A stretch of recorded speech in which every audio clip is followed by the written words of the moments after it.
కన్యా రాశి ఫలితాలు. కన్యా మిథునయోర్బుధ. కన్యా మిథునాలకి బుధుడు అధిపతి. ఈ బుధుడు బాగాలేడు. ఈ రాశి వాళ్ళకి రాహువు, కుజుడు, తర్వాత బుధుడు, కేతువు, ఈ గ్రహాలు బాగాలేవు. శని, రాహు, కుజుడు, బుధుడు, కేతువు, ఈ 5 గ్రహాలు కూడా బాగాలేవు.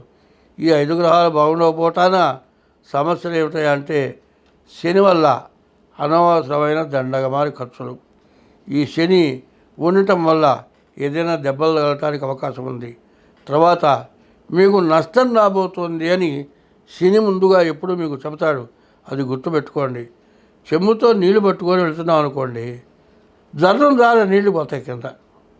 ఇది అపశకునం కింద లెక్కేసుకోవాలి. మరి ఇంట్లో పొయ్యి దగ్గర ఆడవాళ్ళు పొయ్యి ముట్టించినా కూడా ఏ రవ్వ వచ్చి గుడ్డ మీద పడి సన్న బెజ్జం పడుతుంది, కాలుతుంది.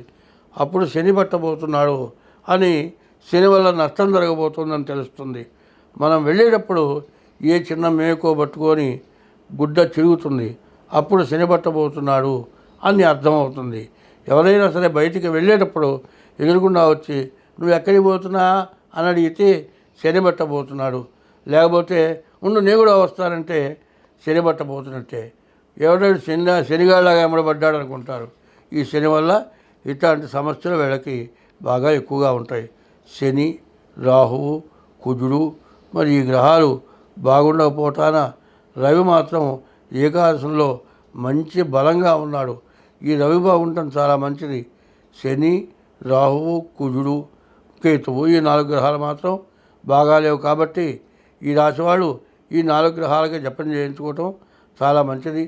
అయితే ఎప్పుడు కూడా కాలమెంత ఉదార కాపాడినను కానీ ధాత్రిలో అది చూడ దక్కబోదు. కాలం ఎంత మంచిదైనా కూడా ప్రాణం పోయేటువంటి టైంలో ఎంతమంది డాక్టర్లున్నా, ఎంతమంది ఏం చేసినా ఏమీ ప్రయోజనం ఉండదట.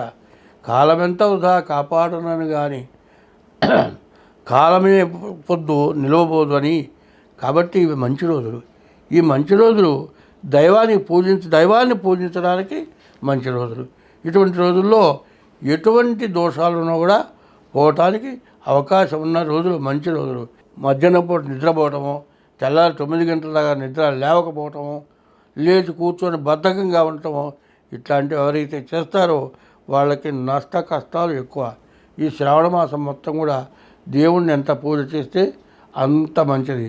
ఎవరైతే లక్ష్మిని, ఈశ్వరుని పూజిస్తారో వాళ్ళకి సమస్త దోషాలు పోతాయి, గ్రహ దోషాలు పోతాయి. ఇందాక చెప్పాను శివుడికి మహారుద్రం అని చెబుతున్నా. ఆ మహారుద్రం అనేటువంటి పూజ చేస్తాం, అందులో వీడియో పెడతాం. మీరు ఎవరైనా సరే దీనికి డబ్బులు కట్టినా కూడా ఆ వీడియో మీకు చూపిస్తాం. వాట్సాప్లో వీడియో పెడతాం, చూడొచ్చు మీరు. ఈ పూజ చాలా విశేషమైంది కాబట్టి ఇటువంటి పూజలో పాల్గొనండి.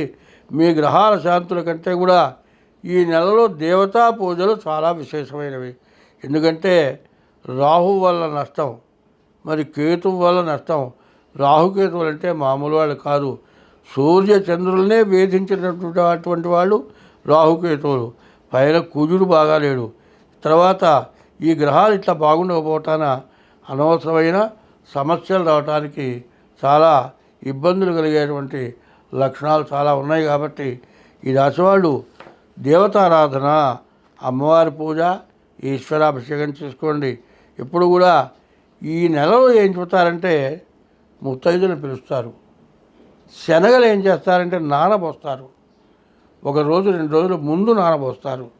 నానబోసిన తర్వాత ఆ శనగలు మొక్కలు మొలుస్తాయి. ఆ మొక్కలు మొలిచిన శనగలు దోసెడు ఒక ముత్తైదు పెట్టేవాడు. ఇది తీసుకెళ్ళి వీళ్ళు ఒక్కడే తింటారా? ఇంట్లో ఇంటి లిపాత అందరు తింటారు.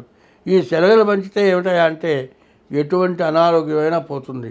ఇప్పుడు డాక్టర్లు కూడా ఏం చెబుతున్నారు, ఏమైనా పొద్దున్న ఇడ్లీ, అట్టు, పూరి ఇట్లాంటి తినబాకన్నాయా, మొక్కలు మొలిచిన విత్తనాలు తినమని చెబుతున్నారు.